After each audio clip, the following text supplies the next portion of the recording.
আসসালামু আলাইকুম। হ্যালো বন্ধুরা, তোমরা সবাই দেখতে থাকো আমাদের গ্রামটা কত সবুজ লাগছে আর কতটা সুন্দর আর কতটা ভালো লাগছে। তোমরা সবাই কমেন্টে আমাকে জানাবে, কারণ কমেন্টে যদি না জানাও তাহলে আমি কেমন করে বুঝবো যে আমাদের গ্রামটা কতটা সুন্দর লাগছে তোমাদের কাছে। আমার কাছে তো আমাদের গ্রামটা অনেকটাই আজকে ভালো লাগছে, অনেক অন্য দিনের রকম নয়, কারণ আজকের দিনটা অনেকটাই ভালো লাগছে। আর আমাদের গ্রামটাও অনেক সবুজ সবুজ লাগছে, অনেকটাই ভালো লাগছে। তোমরা সবাই দেখো কিন্তু ভালো করে, কারণ না দেখলে কেমন করে বুঝতে পারবা যে এটা গ্রামটা কেমন লাগছে। আর আমাদের বাড়িতে এখানে নিয়ে যাচ্ছি, কারণ আমার বাড়িটা তো তোমরা আগে দেখেছো, এখন আর নতুন করে দেখার কি আছে। এখন দেখতে থাকো যে আমি বাড়িতে যাচ্ছি। আজকের ব্লগটা এমনি আর কি, কোথায় কি করা হচ্ছে তার তোমরা আমার সাথে থাকো, তাহলেই তোমরা বুঝতে পারবে যে এই ব্লগটাতে আমি তোমাদেরকে কি কি দেখাচ্ছি। তোমরা সবাই দেখতে থাকো আর আমাকে সাপোর্ট করেও, তোমরা সবাই আমার পাশে থেকেও বেশি বেশি করে। তোমরা সবাই এটাই ভাবছো যে আমাদের বাড়িতে অনেকটাই 3-4টা ঘর আছে, তার মানুষ কোথায় থাকে? মানুষ তো বাড়িতেই থাকে, মানুষ সবাই আলাদা, আর তাই আর কি, তার তার ঘর, তার তার ঘরেই থাকে। তেও আমরা আমাদের ঘরেই থাকি, তাই ওরা ওরা তো আলাদা হয়েছে, কিন্তু বাট ওরা এখনো বাড়ি কোথাও ভেঙে আলাদা অন্য জায়গায় কোনোখানে যায় বাড়ি করে নাই, তাই আর কি এক বাড়িতে সবাই মিলে থাকছি। তোমরা সবাই দেখতে থাকো আজকের ভিডিওটা। এখানে এই জায়গাটা আমাদের কাছে সব থেকে প্রিয়, আমার কাছে এবং আমার মেয়ের কাছে এই জায়গাটা আমাদের কাছে অনেকটাই প্রিয়। তাই যখনই ভালো লাগে তখনই এই জায়গাটাতে এসে আমরা বসে থাকি, টাইম সময়টা এখানে আমরা পার করে দিই। অনেকটাই ভালো লাগে। কীরকম তোমাদের কাছেও কীরকম লাগছে তোমরা কমেন্টে কিন্তু জানাই এই জায়গাটা কীরকম লাগছে। খোলা হাওয়া, খোলা বাতাস, পানি আর কি সব কিছুই কীরকম ভালো লাগছে, সবুজ সবুজ।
ওই যে অত দূর ময়না পাখি, ওই যে ময়না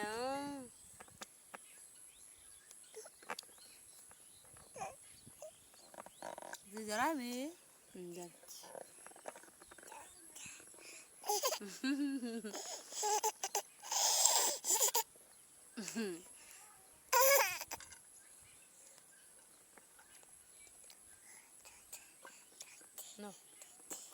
হ্যাঁ আমি ধরি না, ওই পড়লে পারি না।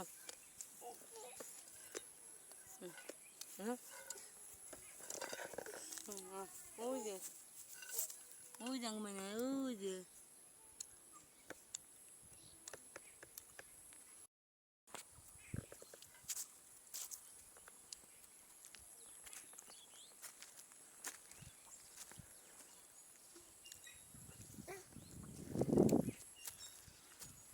খালাম হ্যাঁ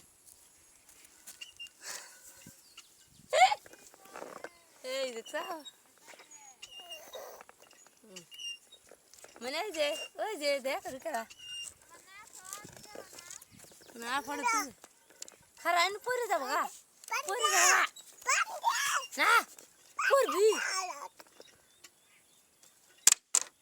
হাই রে মাত বুড়ি রে নয় মারবুকলা বই থাক মে হয় ওই দেখো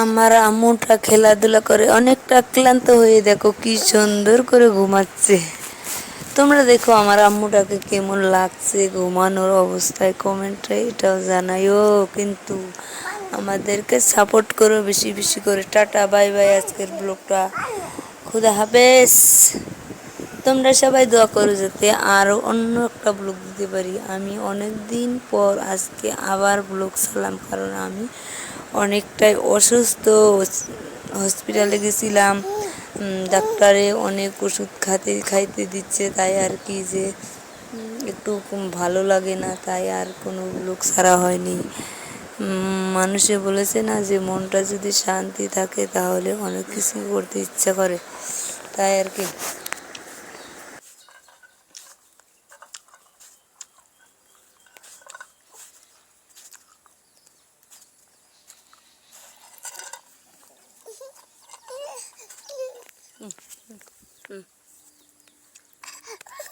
এই যে খাই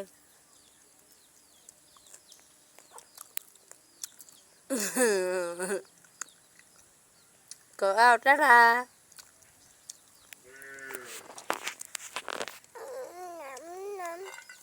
có trát ra